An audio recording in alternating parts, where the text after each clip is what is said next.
결혼이란 부부로서의 법률적 관계를 맺는 것이라고 정의해야 한다. 부부란 결혼한 남녀로 남편과 아내를 말한다. 순수한 한국어로 가시보시라는 말은 부부에게 겸손하게 그 부부를 겸손하게 이르는 말이다. 서로가 사랑이라는 큐피드의 화살을 받고 뭘 해도 긍정으로 바라보며 애틋해진다. 나의 아내는 결혼하자마자 프랜차이즈에 관한 연구를 하겠다는 나의 의견을 따라 무작정 그 일을 시작했다. 우리는 잠을 줄여가며 열심히 꾸려나갔지만 세상이든 언제나 뜻대로 되지 않았으며 돈은 냉정했다. 1년 8개월 만에 빚만 남았다. 어디서부터 어떻게 해야 할지 몰랐다. 밖에 나가면 가슴이 답답했다. 출산 예정이 일에 임박해 아내는 처가에 내려갔다. 남들은 음식사에 난 망했다고 인생 끝나나 라며 이도하지만 정작 그 말은 귀에 들어오지 않았다. 아이가 태어나고 결혼 생활은 아이에게 초점이 맞춰졌고 나는 돈을 더 벌어야 줄 수 있는 밤에 일했다. 항상 원리월칙을 내세우는 아내와 나는 자주 부딪혔다. 나는 성격이 불그랬다. 마음에 들지 않으면 말이 앞섰다.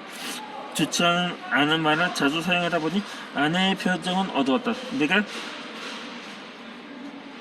기억하는 가장 후회되는 행동이 있다. 밤새워 일하고 들어와 잠을 자는 나를 아내가 깨웠다. 그리고 잠시 후 차례는 아내와 얼마 전에 일어난 집안 일을 화제로 이야기를 꺼냈다. 근처에 있는 시부모니까 관련이 있었다. 나는 아직 몸이 피곤하고 짜증이 나기 시작해 점차 언성이 높아졌다. 이에 질투의 아내는 정확한 논리로 요목조목 따져들었다. 급기야 나는 해서는 안 될 말과 행동을 하고 말았다. 밥상을 엎고 말았다. 방금 차린 국과 반찬이 공중으로 날아가보려 주방벽을 강타했다. 벽에는 온통 음식으로 지저분해졌고 바닥은 엉망이 되었다. 다행히 아이들은 어린이집에 있어 천만 다행이었다. 이 일로 우리 사이는 한동안 말이 없었다. 아내는 나에게 무식하다라는 표현을 썼다. 나는 아내에게 우리 너무 안 맞는 사이라며 큰 소리로 떠들어댔다. 이렇듯 나는 불덩어리가 순식간에 올라왔다가 금세 꺼지기를 반복했다. 마음에 들지 않으면 주체하지 못해 화를 내기도 했다가 금세 풀어졌다. 나는 내가 옳다라고 생각하는 기준을 정하고 그 선을 넘는 이들을 증오했다. 나는 다음날 바로 후회하기 시작했지만 아내는 전화를 받지 않았다. 분명 뭔가 잘못되어가고 있다는 것을 알았다. 아내가 변하기를 바라기보단 내가 변해야 했다. 그 순간 나는 예전에 읽은 책의 제목이 생각났다.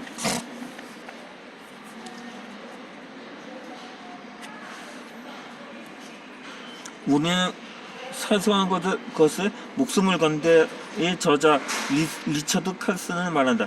대부분 사람은 현실을 바라보는 자신의 시각에 질문을 던지지 않는다. 왜냐하면 자신의 시각이 늘 옳아 보이기 때문이다. 또한 대부분의 사람은 자신이 옳다는 것을 증명해 보이기 위해 끊임없이 애를 만들어낸다고 말한다. 나는 아내의 말을 이해하려 노력하지 않았다. 들었다 해도 금세 잊힌다. 나를 믿고 묵묵히 따라와준 아내를 다시 생각하니 부끄러웠다.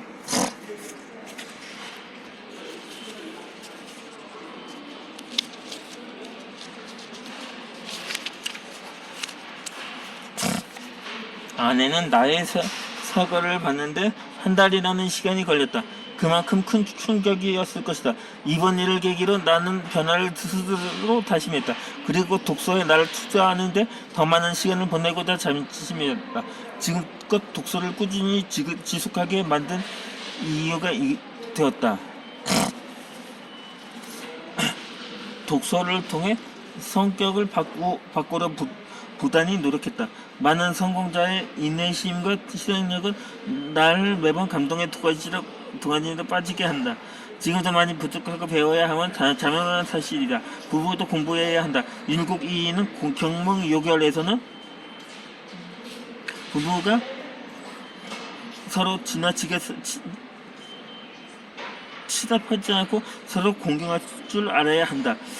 반드시 모름지기 남편은 활약한 모습을 가져올 바른 도리로서 절제해야 하고, 아내는 유순한 마음과 올바른 도리로 받들어 처리해야 한다고 말한다.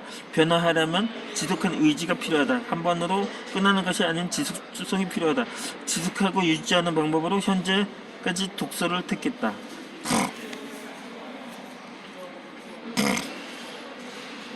삶을 변화하고자 하는 바람은 비단 누구나 가지는 열망 중에 하나일 것이다.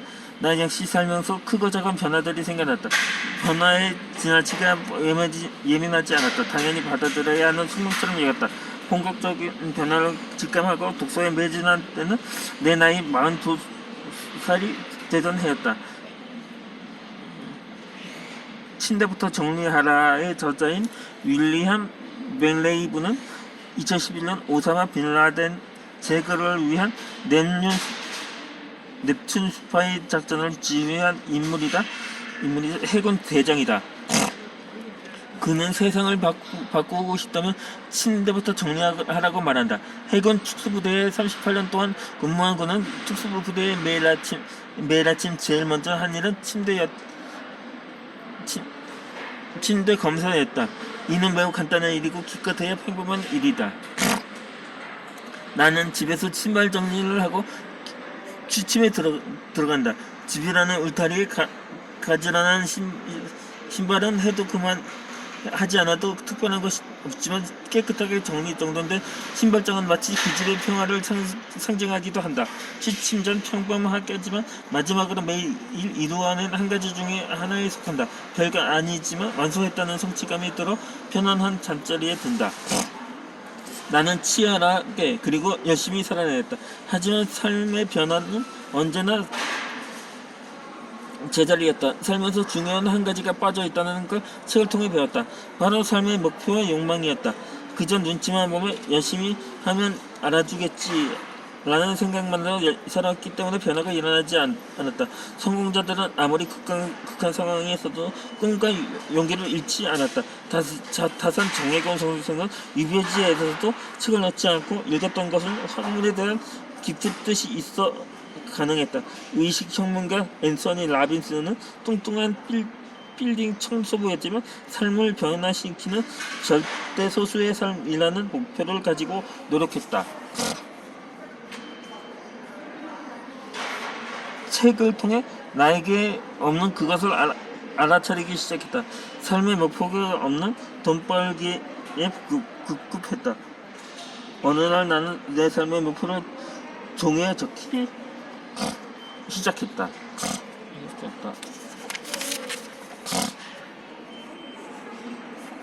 처음에는 5개를 적었고 다음 날에는 20개를 적었다. 그리고 연관성을 찾았고 스스로 질문을 던졌다. 이 중에서 내가 당장 취해야 하는 행동은 무엇인가를. 나는 42살에 삶의 목표를 적었다. 목표가 설정되니 막연했던 생각들은 구체적인 예시가 되었고 시간을 분배했으며 독서에 대한 자긍심이 일었다. 그동안 눈으로 읽던 나의 독서는 서서히 공부가 되었다.